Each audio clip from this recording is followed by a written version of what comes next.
DCGB Ngunyan, ang nainot pirming nanginginutan. Always number one. Always number one. DCGB 729 kHz. Enot sa Bareta, enot sa Gabos. Ang DCGB aktibong miyembro o yan kan KBP, kapisanan ng mga broadcasters ng Pilipinas, Philippine Standard Time, hali sa Pag-asa, alas 5:01 nin hapon. Alas 5 ring hapon, oras na para aramon ang mga maiinit na bareta kanal daw na maruluan sa agas sa mga periodiko, radyo asin telebisyon. Erot na madadangog ngunyan sa DZGB Bareta alas 5. Mga bareta ngunyan para sa aga. Erot na tinipon sa DZGB Newsbase. DZGB Bareta alas 5. Kaiba ang field reports kan Mega Force Patrol. Hali sa iba-ibang parte kanalbay asin Kabikolan. Ngunyan, uya ang sa idong tagapagbareta. Maray na hapon sa pangaran kang News Base, Mega Force Patrol asin kan Technical Department. Ako po ang sa indong magiging tagapaghatod bareta si Pio Fernandez digdipo sa DCGB. Mga bareta ngunyan para sa aga, GB Garantisadong Bareta. Enot sa detalyes kan bareta sa lado lokal. Nasa linya si Angel Mustasa. Angel, marhay na hapon. Please go ahead. Istriktong ipapautob kan Coast Guard District Bicol ang no documents, no sale policy sa Bicol Region. Ini ang pagiromdom asin patanid ni Commodore Ivan Roldan, ang pamayo kan Coast Guard District Bicol kung saan bilang pagsunod man sa Joint Directive kan Philippine Coast Guard, Maritime Industry Authority asin ang Bangsamoro Maritime Industry Authority. Ipaiimplementar nila ang no statutory documents and certificate no sale policy sa indang area of responsibility. Ang nasabing lakdang may katuyuhan na masiguro na ang gabo sa domestic vessel ang istrikto na nakakapag-comply sa maritime safety regulation bago pa maghali sa mga pantalan o magbiyahe. Ang gabo sa mga ship owners, operators as in vessel masters ang pagpapagiromdom na wara nin vessel ang dapat na mag-operar na wara nin kompletong mga dokumentos kaibahan na ang mga validong dokumento. Ang mga resibo naman pending application o anuman na proof kan pagpaproseso shall not be considered o dai iko-konsiderar bilang mga substitute para sa mga nagkakanigong sertifikasyon. Ang Coast Guard District Bicol ang maigot ang ng monitoring as in inspeksyon sa gabos ng mga pantalan as in operating areas dahil taan mga mabayular kaini ay may magkakanigong penalidad in koordinasyon sa Marina. Katakod kay ni pigiin ganyar kan Coast Guard District Bicol ang gabos ng mga maritime stakeholders na maging vigilant asin maging maikmat asin maging compliant man para masiguro man ang kaligtasan kan gabos lalo na kan mga pasahero. Dagdag na bareta, Angel Mustaza, DCGB News. Ang baretang ini hatod sa Indukan. Leon Extra Strong Beer. Bangis sa sarap. Bangis sa suli. Thank you so much, Angel. Diretso pa kita kan istorya sa lado lokal. Nasa linya si Chief Jimmy Nasalita. Chief Jim, marhay na hapon. Please go ahead. Mag-monitor sa aga ang liderato kan kapulisan digdi sa probinsya ni Albay kung yung kaso igwa ni magsabay mananggad o dae mas maray pero kung igwa susog kay PNP Provincial Director Police Colonel Noel Nunez igwa nin mga standby na pulis na pwedeng i-deploy in kaso igwanin na mga pangyari sa aga sa pinagsasabing transport strike kan sektor transportasyon. Pero sa mga oras na ini igwanin na mga paghahanda ng pinagigibo ang liderato kan PNP mantang sa aga maisihan kon maparilisar mananggad ang biyahe kan mga pampublikong lunadan digdi sa probinsya ni Albay. Pero sa mga pagmomonitor kan DCGB News haros digdi sa 3rd District dahil manin mga organisado na mga sektor sa sektor transportasyon asin dahil manin nag-asigurar na masabay sa transport strike. Pero sa level kan PNP magmo-monitor man giraray sinda sa aga sigon kay PNP Provincial Director Police Colonel Noel Nunez. Mga dagdag na impormasyon, Jimmy Nasalita, DCGB News. Thank you so much, Chief Jimmy.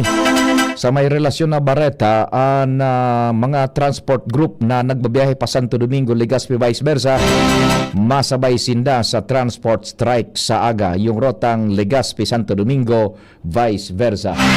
Dagdagan tapan istorya sa lado lokal. Nasa linya si kumpadreng Alar Mario Padingal. Marahay na hapon, go ahead man. Ngunyan pa sana nag-strike na ang ibang driver dahil na nagpasada dahil sa kalugian ninda. Iyan ang feedback sa tuya kung kaya sa kunyan marireparo na ang mga pampasahirong jeepney kulang nin nagpapasada dahil mismong ang driver ang nagsayuma na dahil sa kalugian ninda. Dahil sa informasyon, dapat magkaigwa muna nin Matrix bago sinda magpalangkaw nin pamasahe sa sumada. Haros di ito na sana naging income mo niyan kan mga driver maghapon o sagpod habagi sa indang pagpapasada. Kaya susog sa informasyon, may dakol ng driver ko niyan ang nagpahingalo na talaga sa pagpapasada dahil nga sa kalugian ninda uli sa paglangkaw ng presyo kan mga produktong petrolyo. Alarmario, DCGB. Thank you so much, kumpadreng Al. Mientras tanto, sa lado nasyonal, suspendido ang planong aumento sa pamasahe sa mga pampublikong transportasyon na planong puunan kunta na sa aga. Sigun ini sa anunsyo ni Presidente Ferdinand Marcos Jr. sa pagsabing bako pa panahon ang fare hike sa tahaw ka na eksperyensyahan na epekto kan gyera sa Medio Oriente. Mientras tanto, tinauan niya ning direktiba ang Departamento de Transportasyon na ipag-ugtaba namuna ang implementasyon tanganing mabawasan ang gastuson kan mga pasaheros kasabay na ang mga obrero pati na estudyantes. Pigpaparipaso na ni Presidente Bongbong Marcos Jr. ang singil sa pagkuanin mga dokumentos sa gabos na ahensya kan gobyerno. Sigun sa Presidente, importanteng pagdadala nin marhay ang mga ini tanganing maaraman kung ano ang pwedeng suspenderon o bawasan ang singil. Kaibanan sa mga pinagpapabantayan ang proseso kan pagkuanin permit, lisensya, clearance sa sinibapang mga sertifikasyones, dokumentos. Bako supisyente ang emergency powers na ipinagtao kay Presidente Bongbong Marcos Jr. tanganing maprotehiran ang mga konsumidores. Sigon sa Trade Union Congress of the Philippines o TUCP, panahon nang ideklarar kan gobyerno ang National State of Emergency bilang aksyon sa nagdadakula pang tensyon sa Medio Oriente na nagbubugtak sa mga pamilyang Pilipino sa cost of living crisis. Paliwanag kan grupo sa irarom kang state of emergency, may kapangyarihan ang Departamento kan Enerhiya na makiaram sa merkado maski na may pinagpapautob na oil deregulation law.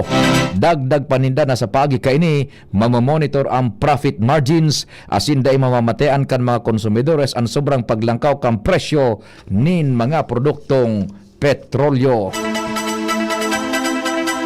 Direktang sinabi ni Palace Press Officer Undersecretary Abogada Claire Castro na si Vice Presidente Sara Duterte ang pinaghalian kang rage bait upang raraot tanganing madagit ang namamanwaan sa gobyerno, partikular kay Presidente Bongbong Marcos Jr. Sigun kay Castro, nahaloy ng pigibo ang estratehiyang ini bago pa man magkaigoning tensyon sa Medio Oriente. Posible man na may ibang nasyon na nagtatabang para mapadakul ang mga trolls asin mapabagsak ang gobyerno. Siring man day pinag-unambitan ni Castro kung anong nasyon ang sa iyang pinag-uunambitan. Nangapudan si Department of Migrant Workers Secretary Hans Leo Kakdak sa mga OFW na mag-ibitar sa pag-iras ng mga video o dokumentong may kinaaraman sa pag-atake sa nasyon na sa indang kinamumugtakan kasunod kan report kan pagka-arestar kan tulong OFWs. Sigun kay Kakdak, importanteng sunodon kan mga OFW ang mga security protocols asin regulasyones kang nasyon na sa indang pinagtatrabahuhan. Apisar ka ini, siniguro man niya na may nakandang asistensya legal para sa mga OFW yung nagka-arestar. Mientras na nagkukoordinar naman ang Migrant Workers Office sa Abu Dhabi sa mga pamilya kan mga arestadong OFW para ipaaram ang tabang na pwedeng itao kan gobyerno. Nagpatanid ang embahada sa Pilipinas sa Israel sa mga Pilipino na maging handa sa posibleng missile barrage kan Hezbollah. Sigun sa abiso kan embahada, base sa impormasyon na nakalap kan Israeli Defense Forces na naghanda ang Hezbollah sa pag-atake na ilalansar ninda sa masunod na oras. Inabisuhan ang mga Pinoy na magmantinir na harani sa mga shelters asin tulos na magtago kung may emergency alert. 90 segundos na umasalipot pa para makalaog sa bomb shelter matapos ang sirena. Nag-abiso man ang embahada na siguruhon ang kaligtasan kan mga pigaataman asin siguraduhon na tulos ining mailaog sa shelter. Ipinahayag pa kan embahada na ang mga updates makukuha sa indang WhatsApp channel asin sa indang 24/7 hotline na numerong +972 54466118. Sa pangarang ka nagsururat kan informasyon sa panginot po ni News Director Mar de la Jen Matthew Balyaran, Nicole Ann Gloriani, mga OJT tahale sa Bicol University, Jan Friel Nache, asin Limuel Epino. Sa pangaran man kan Mega Force Patrol, Tata Nems Flora sa Master Control sa IT si Jerome Nico Martinez, day maghali tulos na masunod ang Armadero Perpetual Help Novena. Ako po si Pio Fernandez. Salamat, marahin na hapon. Ang atay ay importanteng organ ng katawan sa